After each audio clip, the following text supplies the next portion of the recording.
Welcome everybody back to Minecraft Map Review. Today we're going to be reviewing a map called MISC. Now MISC is a variety map designed to, have a bunch of different mini-games or activities in it. And it was designed for any number of players. You can play this solo or multiplayer. For Minecraft versions 1.15.2, and it even says it'll work in 1.16. Now this map overall had 4 sections. It's got a dropper section, a parkour section, a jump section, which is another parkour section, and then it's got a puzzle section. And those are 4 very different activities, so let's dive into what I think of them as a whole. The aesthetic of the map was very, very, very good. It was well done. It was minimalistic most times, which I think works really well for a variety map. But then there were also sections in the parkour, the dropper section that looked really, really good. They were well done. There was a mine, the nether, I particularly liked the sea dropper. That looked really good as well. Everything looked really nice. Next, we've got the polish of the map. And I did have a couple problems, a couple bugs in most of the sections. They were very minor though, so take this with a grain of salt, I suppose. In the jump section, there were a couple times the pressure plates didn't work when I stepped on them, and they didn't give me the actual checkpoint. It only happened twice, again, it's a minor thing. One thing that happened in the dropper section was I got reset, and this happened once or twice, where I would go through the first one, go to the second dropper, and then it teleported me back to the very start. I'm not sure exactly what caused this bug, but I think when I left and then came back to it, it was fixed, so there's that. But the biggest problem I had with this minigame was the puzzle section and the Mastermind specifically, the Mastermind game.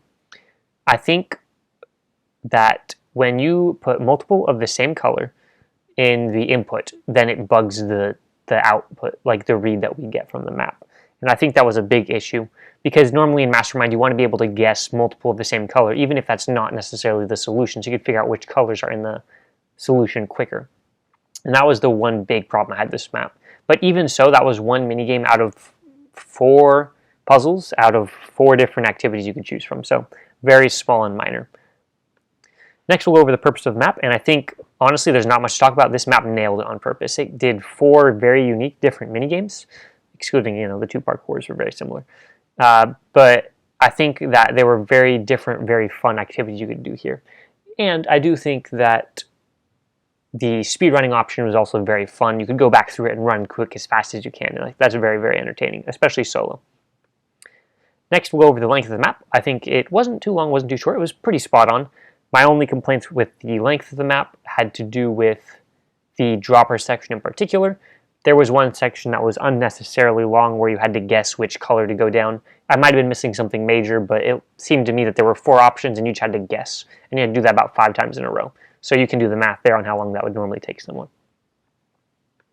Lastly, we'll go over my enjoyment of the map. This isn't really the style of map I would normally enjoy, but I did have a lot of fun playing it. The parkour was actually surprisingly entertaining. I love the thematic elements in the parkour. Jump wasn't too bad either because there were quite a few checkpoints, so my numerous mistakes didn't matter too much. The dropper section, I surprisingly didn't enjoy at all. I don't like dropper, apparently. I've only played 1 or 2 dropper things, but I don't like dropper that much. And the puzzles were all very fun and entertaining, excluding that one Mastermind section. Overall, I think this is a very solid map, and for a variety map, it did an amazing job displaying 4 very different types of minigames. I think the puzzles were very good. I think the jump and the dropper and the parkour section were all very well done. So that's why this one gets an iron rating from me. If you like variety maps and like playing with your friends, or even solo, just trying a bunch of different activities, trying your hand at it, then definitely check this one out. This is an amazing map. Thank you all for watching, and I hope to see you in the next review.